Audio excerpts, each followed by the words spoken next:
What's going on, everybody? This is David Carroll, aka Real DWC, the host. I'm here with always my main man, Jer. What's up? Today we have a stacked episode. We have Hywel Teague. I butchered his last name, as I do with everyone.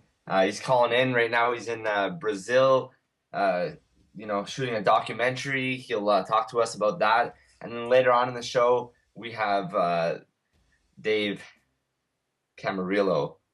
I believe I actually said that properly. And guys, I'm so excited to talk to both these people involved in the sport and the martial art of BJJ. Remember iTunes, BJJ Addict, FightFans Radio. Follow our YouTube pages, guys. Facebook.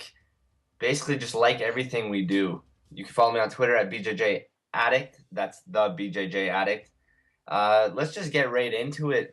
Jer, today I signed up for Grappler's Quest, June 23rd in Brampton, Ontario. We were talking about it. I said I was going. I signed up today officially. It's going to be a hell of an experience. You're damn right it will be.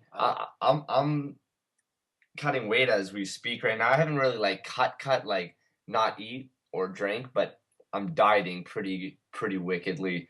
As in over the 150s probably last week, a little bit ago, and I'm down to 143 right now.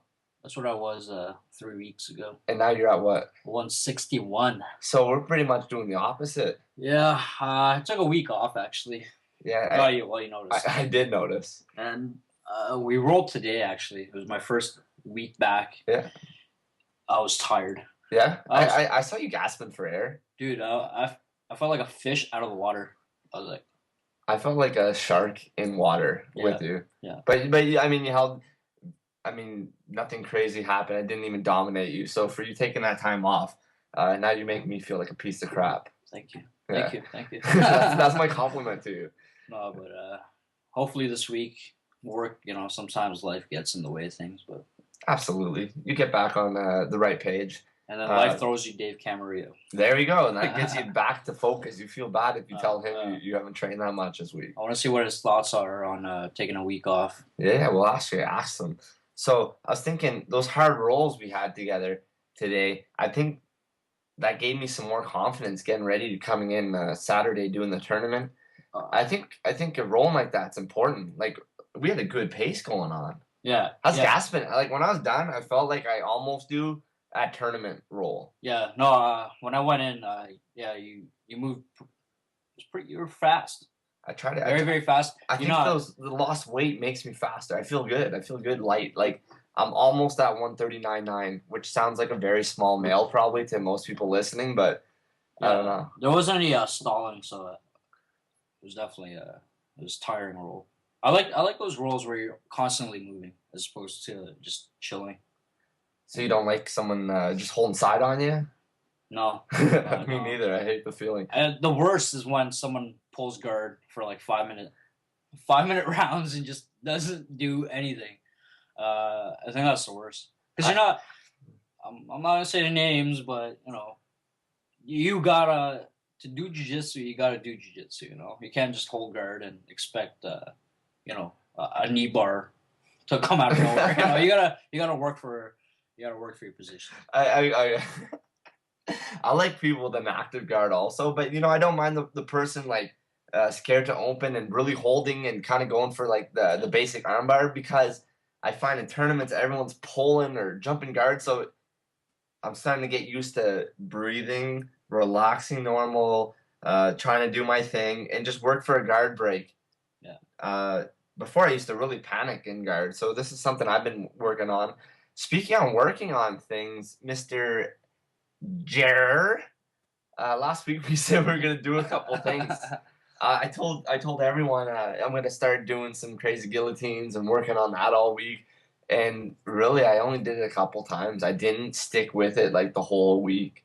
I tend to I don't know if I forgot that I said I was gonna do that, but today I started whipping them out, and it was wicked. It was fun. Yeah, you pulled off the what was it? I don't want to name it yet. The Bow and Carroll. The Bow and Carroll. That's way better. That's a great name. The Bow and Carroll.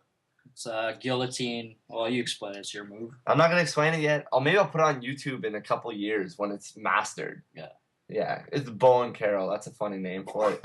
But did you work on your guard passing since you took a week off? Yeah, actually, I've been very active on YouTube.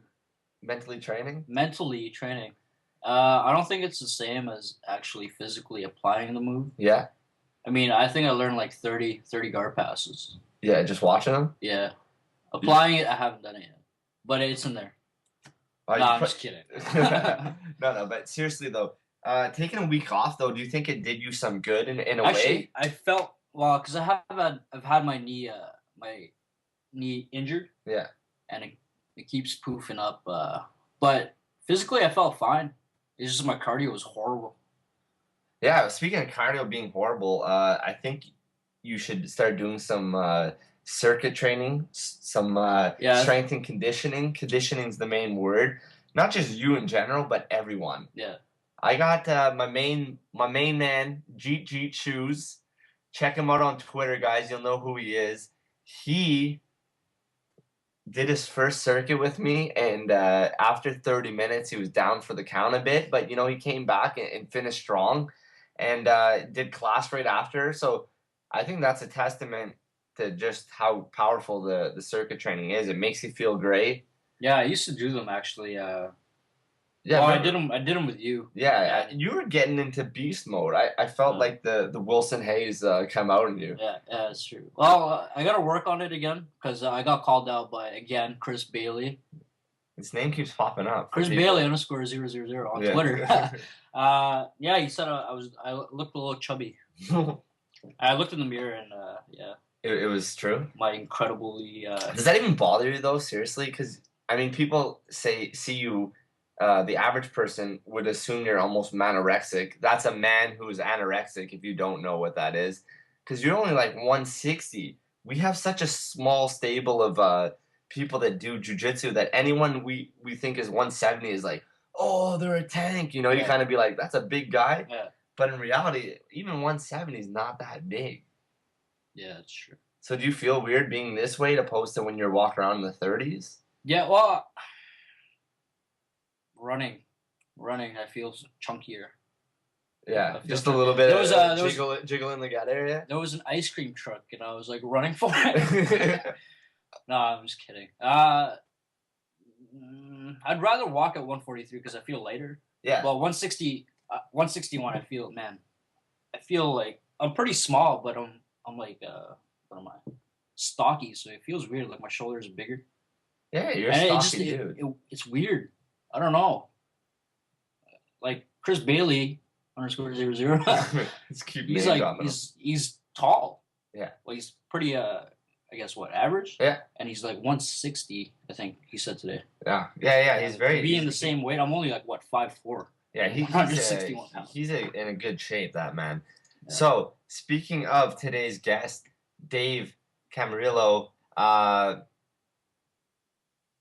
So I was thinking right now, how pumped were you when you heard it was him coming in today? What were your thoughts, my friend? On having Dave on? I was like, what? Dave? Really? Yeah. No way. Well, I really like his game, and I have his book too. So which books is that? It's the Guerrilla Jiu-Jitsu one. And the BJ Penn book, the guard, closed guard. Which one's your favorite? I don't really play closed guard. Or I used to, but I mean, both books are really important. They fundamentals, pretty much. Yeah? Always comes back to the fundamentals. Yeah. Tell people what the hell to search on YouTube when they're looking for Dave Camarillo. Oh, yeah. You got to check out Dave Camarillo's modified flying armbar. It's called the Chaotic. When you watch it, it's on time warp, so they slow it down so you see the whole move. And I watched it. I never saw it before. It's like candy for your eyes. It's sweet. It's pretty sick. How crazy I mean, literally, it's probably the most chaotic, no pun intended, armbar I've ever seen, ever. I want to do it on the streets to somebody. You know, I just like, here, you want to see the chaotic? Bam, and then it's just like, oh man, that's sick. That's how cool that move is. It's yeah, it's You have to see it to believe it, guys. It's basically magical. YouTube it, the chaotic. Yeah. Or just type in Dave Camarillo and you will see it. It's CHA Otic. AOTIC. Yeah. So let's get back on. Let's make some more goals for next week, Jer. Let's get back on this and let's actually stick to it. Mine's going to turn out a little different depending on what Dave Camarillo will say. Yeah. Well, my goal is to get back into the gym. You know, lose the excess weight that I have, the 161. Go back maybe to 143, or at least try. Hal. Hello. Oh, you're in. Yeah, oh yeah, I'm here. So how do you say your last name? I butchered it when I was trying to talk about you. It's just like league, like grappling league, but with a T. Man, I thought so and I didn't say it. Oh, unlucky. Next time. Hal, let everyone know who you are. Who I am? I'm a human being from the country of United Kingdom. I'm a journalist. I'm a filmmaker. I'm a journalist. I've been involved in mixed martial arts for about a decade now, working as a freelance journalist. I was editor of a magazine for a few years called Fighters Only. For the last year or so, I've been making videos here in Brazil. And yeah, that's about it, really. Right now, my big project is I'm working on a documentary. Now, let me tell you right now, I know we spoke briefly, but, you know, people don't get to hear what I said to you, but the Red Belt documentary was such a great idea that I was actually, like, happy someone did it, / I was like, man, I wish I thought of that. That's how great of an idea this is. Explain to people what you're doing right now. Well, thank you very much. You know, it is a good idea, and I'm not just saying that because I was the one who thought of it. I'm saying it because so many people have said the same thing as you. You know, they said, "Man, this is such a great idea," and not only is it a good idea, but it's of extreme importance that we make this documentary film. What we're doing is we are exploring the history of jiu-jitsu, but we're doing it in a slightly different way. Everybody knows about how jiu-jitsu came to Brazil, about the story of the Gracie family developing the art of jiu-jitsu, about taking jiu-jitsu to the United States, creating the Ultimate Fighting Championship, about the explosion of mixed martial arts, about jiu-jitsu becoming this global sport. You know, that's nothing new for most people. We're all pretty much familiar with this story. Absolutely. What we want to do is we want to zero in on a specific era. And this is a kind of this is one of the reasons we did this is because, well, we bumped into some of these guys here on our travels around Rio de Janeiro. We found ourselves a couple of times in close contact with 9th degree red belt grandmasters of jiu-jitsu. Now, 9th degree red belts, to even get a red belt in jiu-jitsu, you have to be practicing jiu-jitsu for about 60 years, okay? Wow. Yeah. So there aren't many of these guys around, you know? The original Gracie brothers, the 5 original Gracie brothers are all 10th degree red belts, and they're the only 10th degree red belts who will ever exist.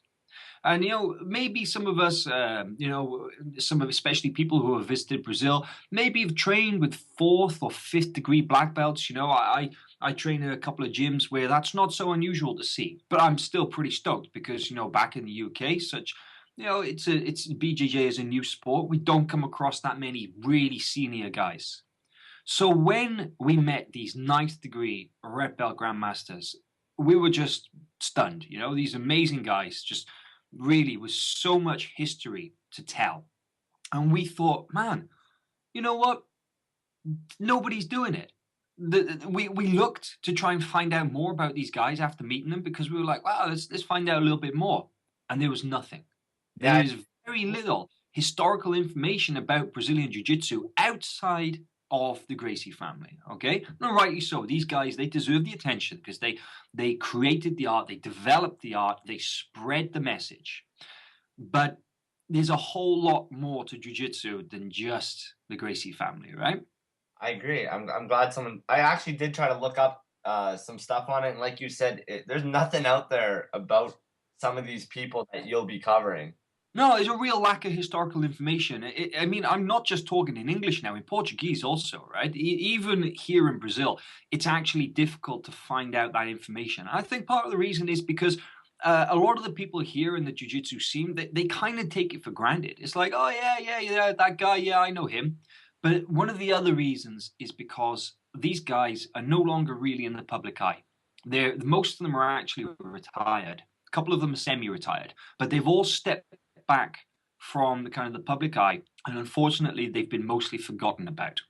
So what we thought was, okay, there's a few things we want to do here. First of all, we want to show everybody how absolutely awesome these guys are, right? Tell their stories, the amazing things that they did, the amazing events that they were present at. And they were there for the real development of jiu-jitsu, you know. They started training in the 50s. This is kind of the end of like Helio's professional career as he was kind of getting a little bit older. And these were the guys who came through after him, the next generation. And they were in their prime for the 50s, the 60s, and 70s. And you know, jiu-jitsu history, there's a big blank. It kind of cuts off around about the 50s when Helio stopped fighting, and it picks up again in kind of the late 70s, early 80s with Helio's adult sons like Horian and Hickson and those guys coming through and kind of picking up where he left off. There's a big gap in between as to what happened in Brazilian Jiu-Jitsu. So our objective is to tell that story. Those 3 decades there is the focus that we're really going to look at, and of course we're going to tell it by looking at these guys. And these guys, they were there for everything. You know, they were original students of Carlos and Helio Gracie. They trained guys like Hollis and Hickson and these, you know, they were there. They were there for all of this. The experiences that they had are just staggering. When you actually sit down with these guys and they start rattling out some of their anecdotes, you just find yourself gobsmacked, you know.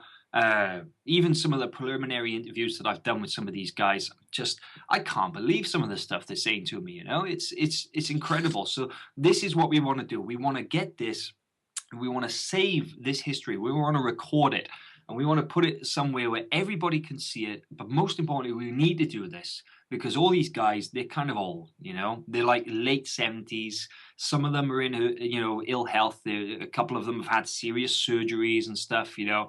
So we don't know how much longer they're going to be around. So it's really important that we make this film as soon as possible, because if we don't, well, who knows? We might just lose this amazing resource of knowledge that we've got, you know. Absolutely. How can people help out? I know you're very close to reaching a goal of $15,000 to be able to complete this project. Let people know where they can get in touch and help donate some money, get this thing going, make it a reality. Yeah, well, what we did was we created a campaign on the crowdfunding website Indiegogo, and what we did was we did this because we wanted to give people the opportunity to contribute to the production of this film, to actually help make it become a reality. So what we did was that we set a modest goal. You know, if anybody who works in the filmmaking industry or TV production industry will know that $15,000 does not go very far when it comes to making movies or making films. But we put the goal at $15,000, and I'll be honest with you, you know, we didn't necessarily expect to even hit anywhere near that goal, but we thought, let's aim high and we'll be happy with whatever we get. Within 10 days, we had pretty much $10,000. You know, we're now halfway through our campaign. We've got 31 days left as of today, and we're currently about $1,300 short of our campaign goal of $15,000. Now, what people can do is they can head over to the website. It's indiegogo.com/redbeltsbjj. You can head over there, take a look at the campaign. We've got all the information about the campaign right there. People can find out exactly who it is that we're featuring, who it is that we're looking at, what it is that we're planning to do.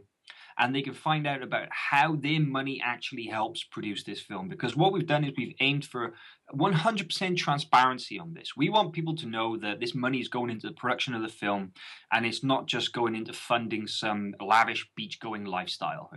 $15,000 buys a lot of acai, but we don't need that much acai, so we will be putting it towards the making of this film. And of course, what people will actually be able to do is they will contribute towards the distribution of this film, because we are making it free online for anybody who wants to watch it. It's not just for people who distribute. People who distribute can get exclusive memory cards with a high definition copy of the film sent to them in the post. They can get various kickbacks and various rewards. We got various merchandise and apparel and stuff like this, executive producer credits. But the main thing is you're helping save Jiu-Jitsu history. And like I said, we're going to make this film 100% not for profit. We're not making any money on this other than what it takes to actually make the film. And the film's going to be free. It's going to be online. You'll be able to watch it on YouTube, Vimeo. You'll be able to download it via torrents, HD. We just want as many people to see this as possible, because what we see is that this is us giving something back to the art of Jiu-Jitsu. The art of Jiu-Jitsu has given us all so much. It's given us more than just something to do in our free time, more than just something to practice. It's actually given many of us professions, way of lives, passion. So what we want to do is we want to give something back to the art that gave us so much. And hopefully, this crowdfunding campaign enables everybody to do that. You can actually, for anything, for $5, $10, $15, $25, $50, $100,000, whatever you want to donate, you can donate to the campaign. And by doing so, you're helping keep the history of Jiu-Jitsu alive. Right, and just because it hits 15,000 guys, that doesn't mean don't help contribute if you want to. That's just the bare minimum that you need for the project to go on. You can absolutely, yeah. I mean, the sky's the limit on this, and you're right. The more money we actually get, the better the film will be, the faster we can actually make the film.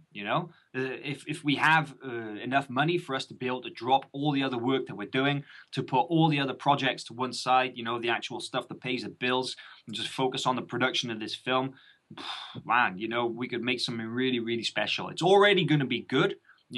Our track record of making films, we've got a sizable following of fans. People love our work. Wait till you're going to see what we do, something feature length, when we really get our teeth into this. But of course, the more money that we've got to be able to invest in the making of this film, it means just a better quality production. And yeah, absolutely. Sky's the limit on this. Absolutely. Hal, let everyone know about, first of all, guys, before I tell you what I was going to say next, go check out that website he told you. Also, watch that little documentary. There's a nice clip of the Red Belt's documentary. It is awesome. It got me all hyped, and the movie's not out yet, so now I have to wait. Talk about BJJ Hacks real quick. We got about 5 minutes left. Great, yeah. Well, BJJ Hacks started as a as a little labor of love, I guess. Like I said, my background is I'm a journalist. First and foremost, I was a writer and photographer, and I worked for magazines for many years. I was the editor of Fighters Only magazine, which is a global mixed martial arts publication based out of Europe. And freelance, I've worked for everybody from ESPN, Fight Magazine, Jiu-Jitsu Style Magazine, many different companies, many different people. And when I came to Rio, I thought, this is such a good opportunity to produce some creative content that focuses on the art that I love, because I've been involved in MMA for many years, but BJJ is the art I practice. It's what I love, it's what I do. And I just wanted to kind of spend some time working on this. I started the website in magazine style, and then after a couple of months, I was making videos, and the videos were getting really good response. And it all started last September when I made a video about Kira Gracie. And it's a short film, 13 minutes long. It's a little video profile of Kira called Kira Gracie Uncovered. And this video went nuts. I'm not kidding. It went viral. It got shared across everywhere. You know, I was kind of tracking it online. I was seeing where it got shared and watching the analytics and stuff. And this film went viral in the States. It went viral in Brazil, and I think we had like tens of thousands of views in the first week. You know, it was just absolutely incredible. This was just an amateur video effort that I put together. Never expected any kind of response like this. So I thought, well, you know, these videos, they're kind of fun to make. It's a skill set I've been playing with and developing, and I decided that I wanted to take it further. So since then, and especially the start of 2012, this year, I redefined the focus of the site. And now the BJJHacks.com is purely about video releases. And I've made videos with guys like Draculino, with the Checkmat team, with Felipe Costa, with Eduardo Teta Rios, and most recently UFC guy. He's making his debut this very weekend in Belo Horizonte. Pride veteran, Brazilian top team member, BJJ and Luta Livre black belt, Milton Vieira, Miltinho. And with every video that I've released, they've become more and more popular. And, you know, people are going crazy for these. So this is kind of what I decided to do now. I'm like, okay, well, if people like the videos, I'm going to keep making these videos. And I've got to say, I'm having a lot of fun doing it. It's really, really cool. You know, I'm getting to meet some really interesting guys within the jiu-jitsu community. I've got a couple of interesting projects lined up for the next couple of months. Just because I'm working on the Red Belts movie doesn't mean that I am going to be putting the BJJ Hacks monthly releases to one side. I'll be still working on that, so you can rest assured. I've made the commitment. I will be doing it. But yeah, it's just BJJHacks.com. Go check it out. Watch some of my videos on YouTube. They're free for everybody. Check them out. Share them with your friends, and hopefully I'll just provide a little bit of inspiration and ideas for your training and stuff like that. It's all a bit of fun. Nice. Hal, I'm going to have to let you go now. Thank you very much. Let me tell you right now, Felipe Costa was my favorite video that you did on the BJJ. You're not the first person to tell me that, actually. So it's an interesting one. I'll pass the message on. I'm sure you'll be pleased. I'm going to have to let you go now. Thanks a lot for coming on and talking about the red belts. Thank you. Thank you very much. We'll speak again soon. All right, bye. So coming up real soon, guys, Dave Camarillo. I mean, we just talked about BJJ with the guy doing documentaries, and now we're going to speak to, a man who has his own system. How crazy is that, Jay? It's crazy. You know, can you imagine having your own style of jiu-jitsu?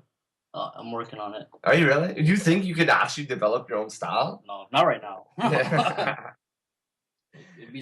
I'd name it something cool. Yeah? Yeah. What's cooler than guerrilla jiu-jitsu? I mean, when I think of it, I'm thinking, how can you beat a gorilla? Like, literally. A lie in jiu-jitsu. Yeah, it sounds like you're lying. Yeah, exactly. It's got two meanings. Yeah. But, so, did you ever catch the Red Belt documentary, the little YouTube clip so far? I haven't watched it yet, but I'll get on it. I watched the movie Red Belt. Yeah, let's not talk about that now. Yeah, it was not good. Let's not even mention anything about it. But check out the Red Belt documentary, guys. Red Belt. You just type in that, it'll pop up. Hywel Teague, BJJ Hacks. You'll see it all in there, guys. I'm telling you right now, it's gonna be wicked movie that he's doing. Yeah, it'll be a great thing. Mr. Teague sounds like Dan Hardy a little bit, huh? Do you find that all English people kind of sound the same? Like, I wonder if they say that about me. Like, did they just say like, man, that guy sounds like Dana White? You know? Probably. You really think? Did you honestly think? At first, I was like, is that Dan Hardy? But then it was Hywel Teague, and yeah, I don't know about you, but it's not in a way to be rude, but I tend, when I talk to people with certain accents, I start to mimic them. Really? Like, not on purpose. Like, Yeah. sometimes you're at a Asian restaurant, and then you start talking like the waitress, and you feel like an idiot. I found out it's like a way of communication. You're not actually trying to be rude. I like, think it's a way. I've done it with Australians all the time. They're talking to me, and I'll be like, yeah, mate. You know, like, I can't do it really, but Yeah. I try to sound like them for some reason, like, I think it's without trying. I think it's adapting. It's your way. It's your body. I don't know.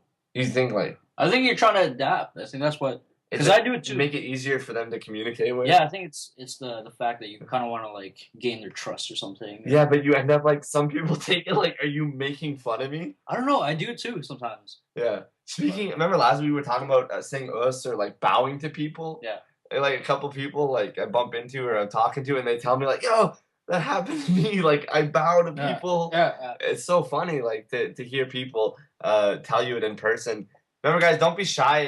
Hit us up on Twitter if you ever find out who the guest is the day before or the day of. Write me some questions if you want to ask. It's no problem. I'll actually, I don't mind using it in asking for you guys. I mean, I do love coming up with the questions myself because, I'm very, I'm like an egomaniac, I want all the credit, Jared. That's why I don't even let people know your full name. It's just Jared. So I don't want people to find out about you. You're my secret, my gem, Yeah, I am. And this way I get more credit. Yeah. No, I'm just joking about that part.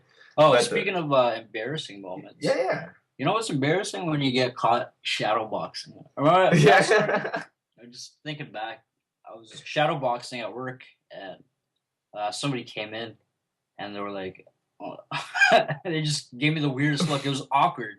I've been caught shadowboxing numerous times. I don't know. It's just weird. You can't recover. You just freeze up a little bit. You never try to like play it off. Yeah. It's impossible. You know what? Though better shadowboxing than shadow grappling. Now that would be odd. Either one, someone thinks you're just breakdancing, or two, you're just having a straight spasm or like attack. Like someone would come to help you out, give you some CPR, some mouth to mouth. What's that? Epilepsy? Yeah, exactly. You just have an attack. Somebody stick a needle in your I don't know what style you do. But I've been caught shadow boxing, nuts. Like just a boxing and you doing some kicks and knees because then it gets really funny. Yeah. You doing everything at work. Like it all in the gear. Yo, in a gear? All in your work uniform. In my attire, yeah. It's I don't want to talk about it. It's something you can't recover from, that's for sure. And I'm not even a boxer anymore. So. You don't even do kickboxing. Yeah, I know. Well, I did one time, and then I gave up. That's it, eh? I'm a strong believer in practicing just one and get good at it, and then come integrate something else. I want to be so good in jiu-jitsu that I don't need kickboxing. Yeah, why not? Like 1990s MMA. Yeah. Why not? Who says you have to be great at everything? You don't have to be well-rounded. Just really good at one thing and then just kind of blend in the rest later. I don't know yet. Speaking of that, I know your hero. So your hero's Marcelo Garcia there. Yeah, I was just thinking of it. Did you watch his MMA fight? Yeah. He was doing really well with the grappling aspect, but his hands sucked. Well, don't just say sucked. I mean, they're different. It's easy to judge. Flat-footed. No, but like, how did you think his MMA debut did?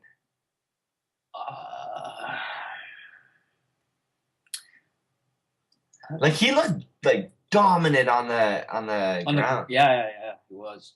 But I think the guy was just well versed in striking.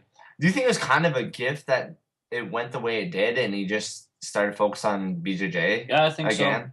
So he's more he's mastering jiu-jitsu now. So I think if he went to MMA and he was successful, I think he blew up after that, not before. Like he was really getting on the bigs like after that kind of fight. I think it's the fact that his jiu-jitsu was so good, so they pressured him to do MMA. I think that's what could have. Do you think like when you get at that level, you kind of pressured like with an academy opening and stuff to get your name out there as much as you can, so you gain students? Yeah, I think so. Because you could say like, hey, listen, I'm not just a jiu-jitsu guy who can get you good at the ground game, but I could actually give you what's the word? Like a path to MMA. Because that's the only reason I started jiu-jitsu, by the way. I was gung-ho on becoming an MMA fighter. Like from day one, that's what I wanted to do. Yeah. And the more I did jiu-jitsu, the more I realized that I actually enjoy this more than I would training for MMA. Not saying that I won't do it, but I really do love, because this is something you could train day in, day out at pretty much almost 100 and not worry that much. Yeah, it's not as intense as like boxing or something where like it's I'm so not getting hard. hit in the face ever. Yeah. Getting hit in the face sucks. It's only the joints you got to worry about, but yeah. Other than that, I mean, it's so technical. It's like a big puzzle, is what it is. You know. That's your analogy, a big puzzle. It's a big puzzle, a lot of pieces, and you got to find those pieces every day and put it back together. And you can never finish it. Did you steal this from somewhere, or did you just think of this? I don't know. I'm having one of those moments where where you like think you don't want to. I think did GSP say it? I'm not sure if Sun Tzu said it, but I'm pretty sure GSP might have. Yeah, I think you stole the puzzle analogy from a GSP. But wait, here's one. Here's another analogy. You know, on puzzle pieces, it usually says 1 to 3 years old. Yeah. Well, I screwed that joke up a little bit, but it takes about 60, 70, 80 years. I don't think anyone listening right now understands one thing you're saying, nor do you. You look as confused as I do right now, trying to figure this out. I was trying to save it, but I couldn't. All right, it's fine. GSP said it, so I was trying to reinterpret it. It was in French and then to English. Yeah. It didn't work out.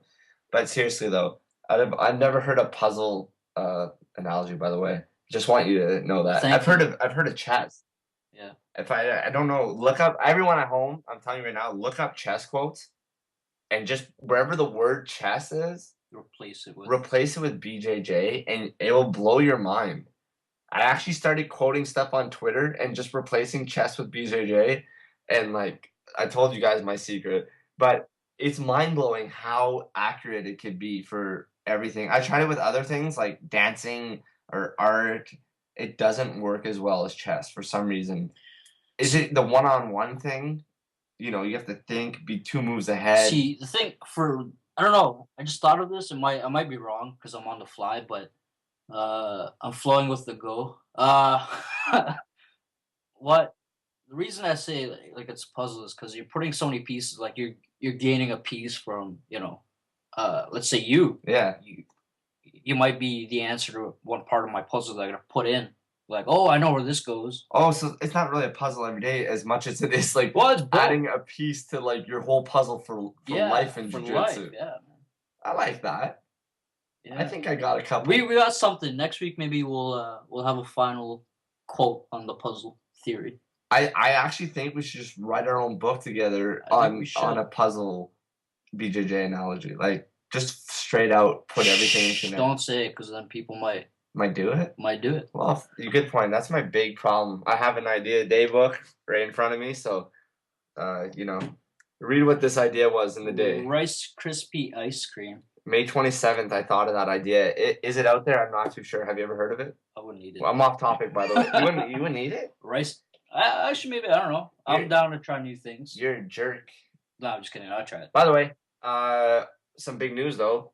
One of our past BJJ Addict people that did a show, basically almost an episode. He did an interview with us. He had a trailer, showed us the Kang choke.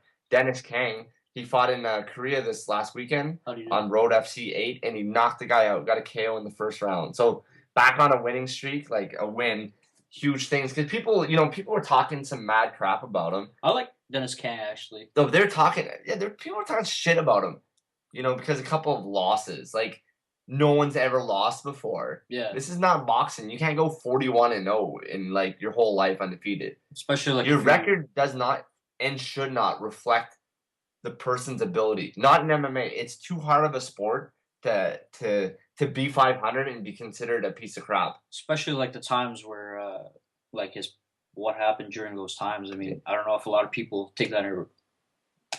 Yeah, you know, everyone struggles and stuff, and shit goes on. So problems, man. Yeah, so I mean, the guy has still one of the longest winning streaks in history. He got a W this weekend, and I think, you know, he was on Dancing with Stars, in Korea.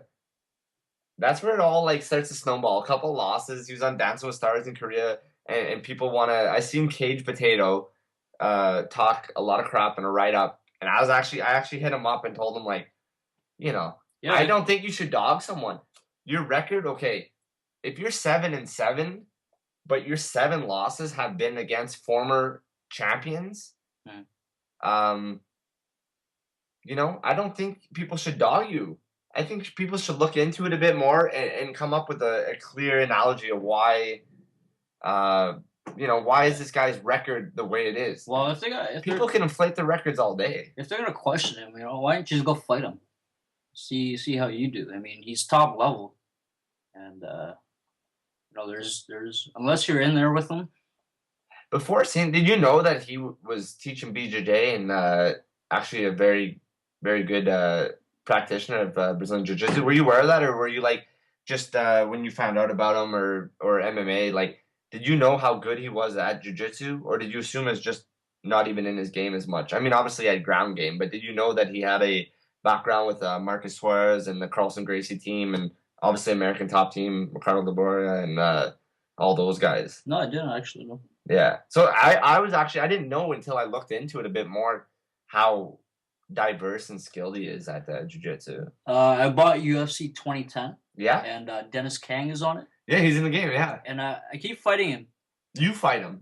Like Jair fights him? Yeah, my guy fights him. How heavy did you make your character? I don't know. It seems like, what, late heavyweight, maybe? Yeah. 185? I think so. Yeah. But anyway, I cannot beat him. He No? keeps knocking me out. He's a good stand-up. Unless I suck at the game. I don't know. But you know what? I think we should try to reenact the video game. We'll make the video game a reality, and we should set up a fight with you and Dennis Kang. no, I'm okay. So, any other news up in your world coming up, or what's up for you? You know, everyone, I'm doing Grappler's Quest this Saturday. Support me.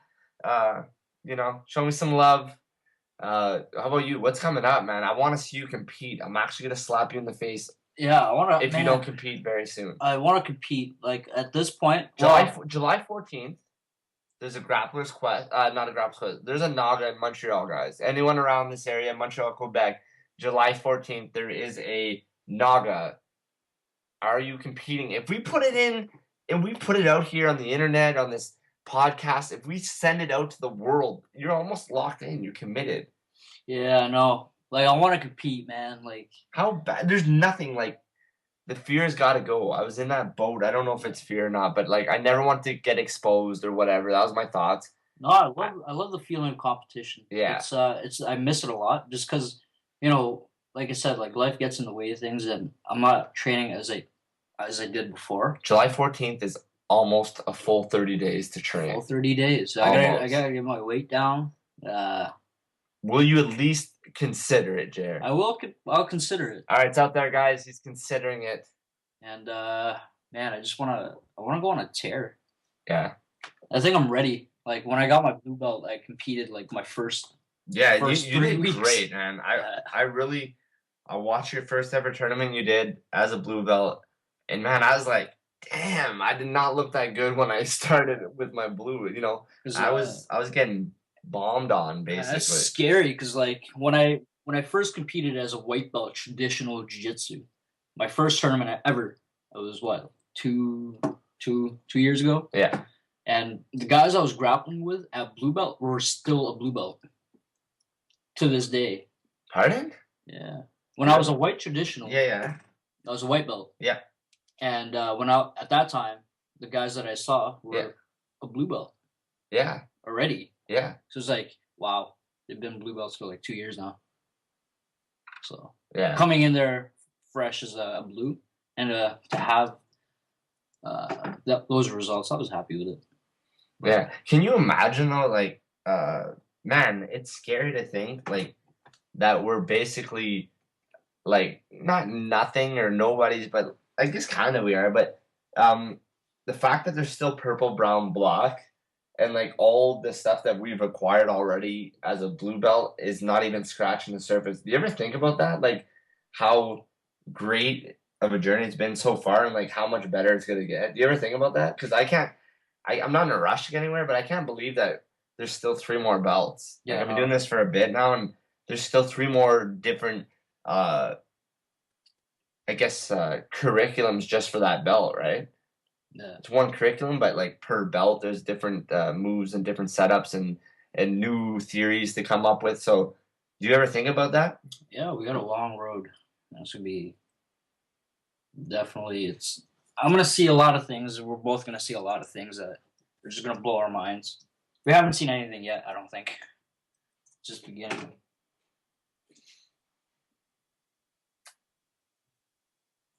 I just want to have that awkward moment because you said, "Hey, let's always create an awkward moment on the podcast," and I said, "Jared, that's the stupidest idea I've ever heard." That's the best. And I just did it for you. Yeah, I had a heart attack. I was like, what's wrong? Yeah. Do you find sometimes though there's pressure to just speak because of this dead time? Like you're like, "Oh, we got to say something real quick." Yeah. It's weird, being on this end. Yeah, because on the other end, Yeah. they're probably like, man, I think my computer froze up or something. That's hilarious. So you want to keep doing that every time once? I think we should for like a full minute or something. The next time we'll stretch it out. I was like about 5 seconds, but inside I was like, oh my god, this was eternity. Yeah. So, Jared, what's up? You know what? I'd like to talk about some people here that are my friends, since I have the time, and hopefully everyone's still listening and will listen to my rant about some of my friends here. First of all, I want everyone to check out Ground Fighter. That's groundfightermma.com. Mm-hmm. Okay, these are my friends, Ground Fighter. Actually, it might be just groundfighter.com. You know what? I'm going to check right now for everyone so they can find out. Also, Zombie Kimonos. Check them out. Great, great kimonos. I like the rash guards. They have cool rash guards for sure. Also, I want people to check out groundfightermma.com. Wicked shirts. They have this one, the fighting machine. It's a robot. What? Yeah, also, I want people to check out, I know it's another gi company, but it doesn't matter. The more, the merrier. Check out Origin BJJ. If you're in the States, it's .com. If you're in Canada, it's .ca. Man, I love, man, I can't just have one gi sometimes, yeah, you know? I like Origin's gi. I'm planning on getting a second job so I can buy like a bunch of Origin gis. Yeah, they're wicked. I love them. Obviously, I love zombie kimonos to death.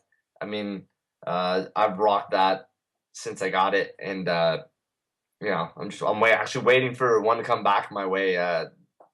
So can't wait to wear that. But these are people I want to shout out real quick. Anything you want to shout out there? Just a couple snacks. Let's see. That's it? You're making another awkward moment, Jared. Jared, you're making another awkward moment. Jared's making an awkward moment for sure. Anyways, guys,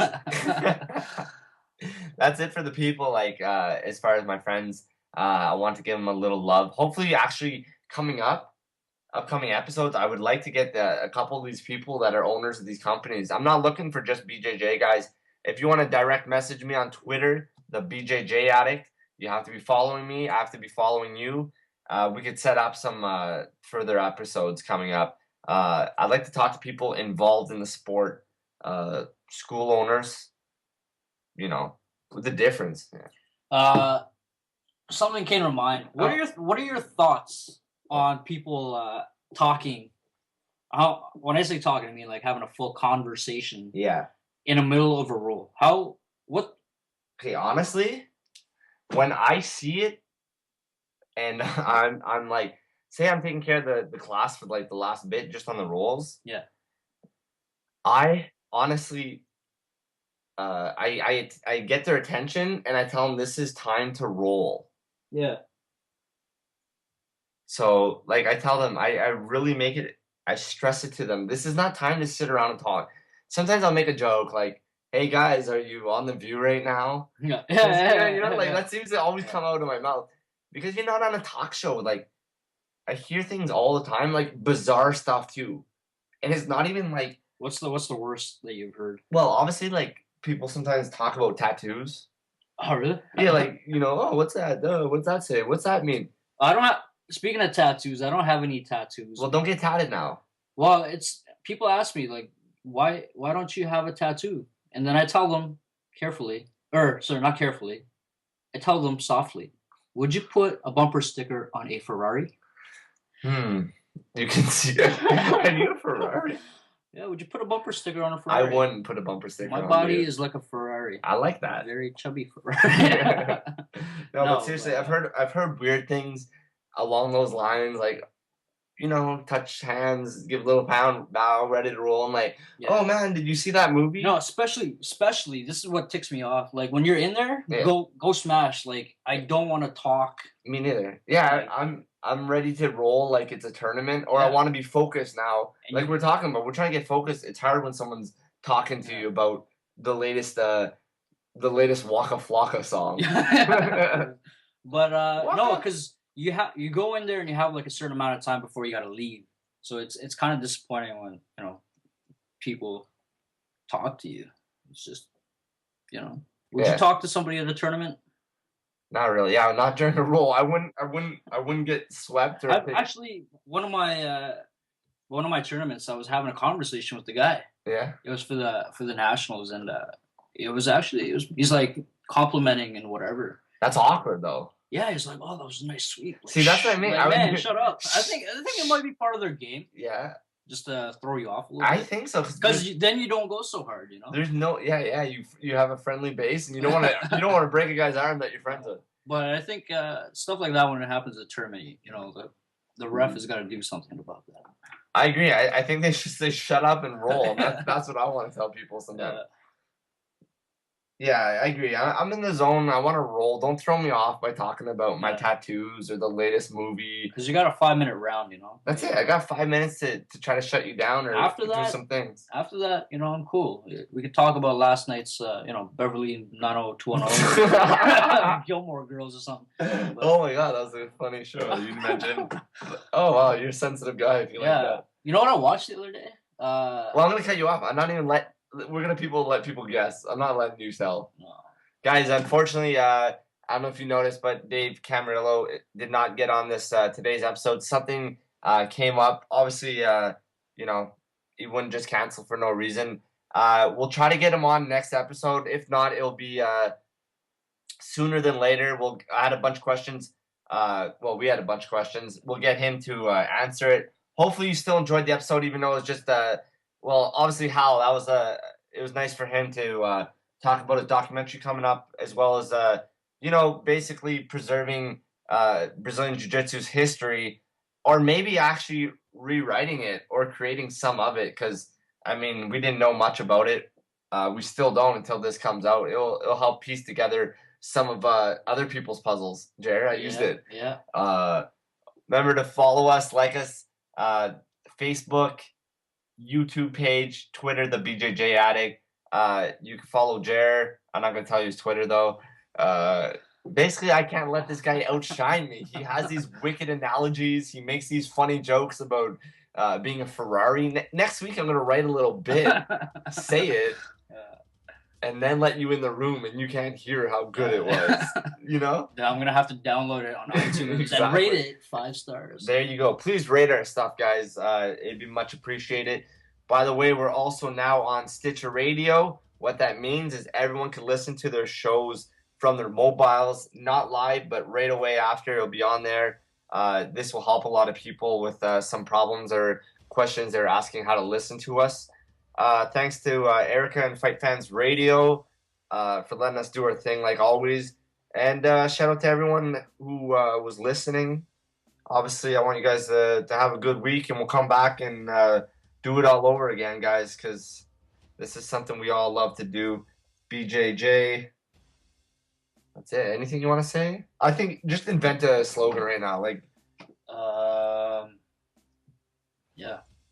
No, come on. Try harder. What am I doing? Do like stay classy, San Diego, like something like that. Hurry up.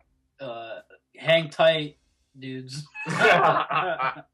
Oh, that was horrible. I loved it. I'll come up with one next time. All right, we gotta do a different one every time. We got a different goal every week. Man. Yeah, hang tight, dudes will be the ending. I came up with the hang loose. Yeah. I reversed it. Do it if you want right now. You can do it. Yeah. Just flick or switch your wrist around. Yeah. So your thumb points down and your pinky up. Yeah, and that means? That means hang tight. I like it. All right, guys, we'll see you next week. Thanks for listening. Sorry once again. We'll get him on next week. It's been a pleasure, and I hope everyone enjoyed today's episode. Hang tight, dudes.